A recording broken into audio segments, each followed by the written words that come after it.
Oke teman-teman, kita akan menjawab pertanyaan dari teman kita, Kak Meli Nagisela. Oke, apa bisa sembuh 100% Kak? Kalau sembuh, apa sensasi masih muncul Mas? Kok buat kerja berat sensasi muncul? Jadi gini Kak Meli, pulih 100% bisa, gastritis, GERD bisa. Namun sembuhnya itu berproses ya. Ada yang beberapa minggu, ada yang beberapa bulan ya. Jadi kalau, Kakak dibuat kerja kerja berat ya, sensasi masih muncul itu berarti belum sembuh total. Saat kita mengalami GERD ya, atau gastritis ya, itu kalau dibuat kerja berat ya, terlalu, menggunakan otot kita ya, itu akan ini, terasa. Entah itu gampang capek, entah itu sesak, entah itu keliengan, seperti itu.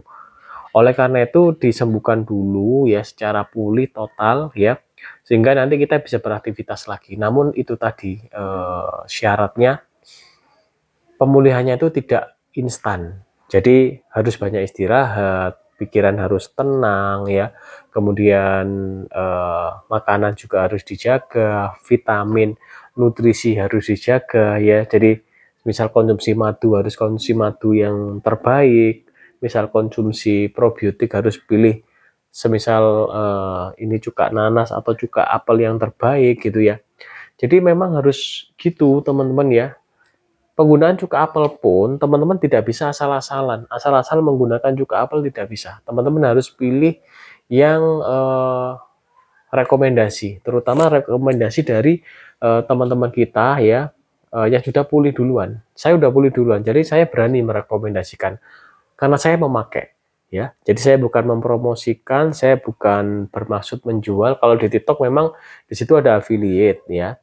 Jadi saya memang, menjual barang-barang itu ya, saya sematkan di keranjang kuning sehingga saya dapat komisi dari pembeliannya ya, dan pengiriman dari store resmi, gitu ya. Jadi pengirimannya dijamin keaslian produknya, karena saya juga memakai dan teman-teman bisa memakai juga ya, dan dengan barang yang sama dengan yang saya pakai. Jadi tidak ada keraguan, tidak ada salah beli ya, dan tidak ada istilahnya apa ya, eee, istilahnya apa ya, ya istilahnya itu, saya menjual produk biar teman-teman beli ini gitu ya, yang, belum dibuktikan gitu. Jadi sudah saya buktikan dulu, saya juga memakai ya, kemudian saya rekomendasikan gitu ya.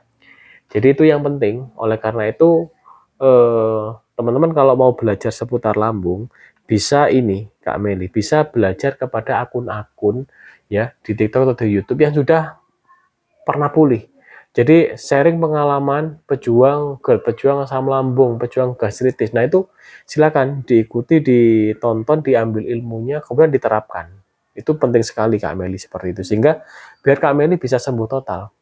Kayaknya Kak Meli ini udah cukup lama ya, kemungkinan di lebih dari 3 sampai 4 bulan. Karena kalau kita tidak tepat ya dalam pengenangannya nanti malah lama.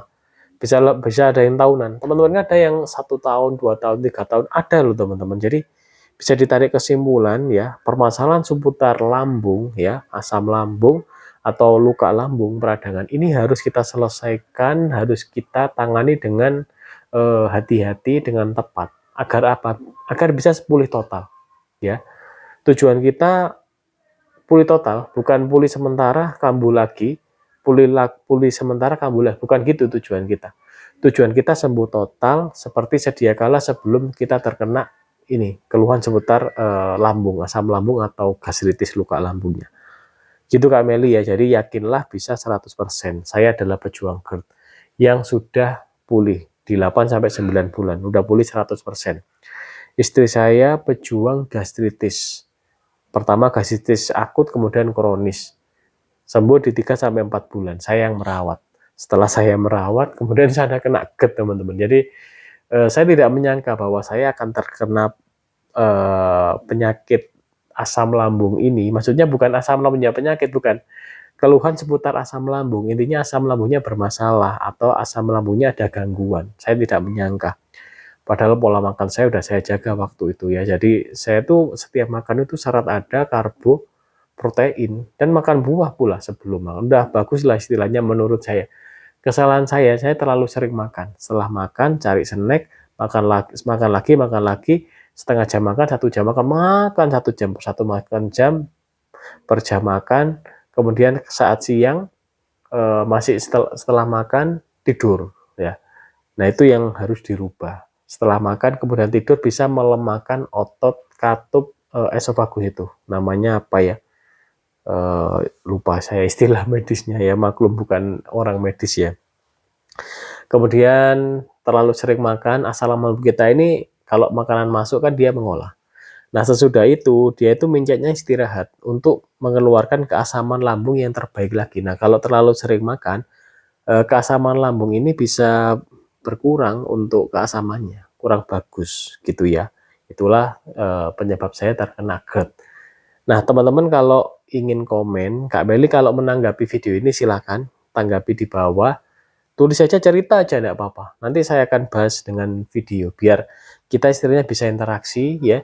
Interaksinya di video bisa dinikmati oleh teman-teman kita untuk belajar bersama. Gitu ya Kak Meli ya. Jadi tetap semangat yang belum pulih GERD-nya atau gastritisnya atau yang sensasinya masih muncul, tetap semangat ya karena yakinlah pasti bisa 100% sembuh. Banyak kok teman-teman kita yang udah sembuh. Ada teman-teman kita di TikTok ya, itu sembuh di 2 kalau enggak 3 minggu ya.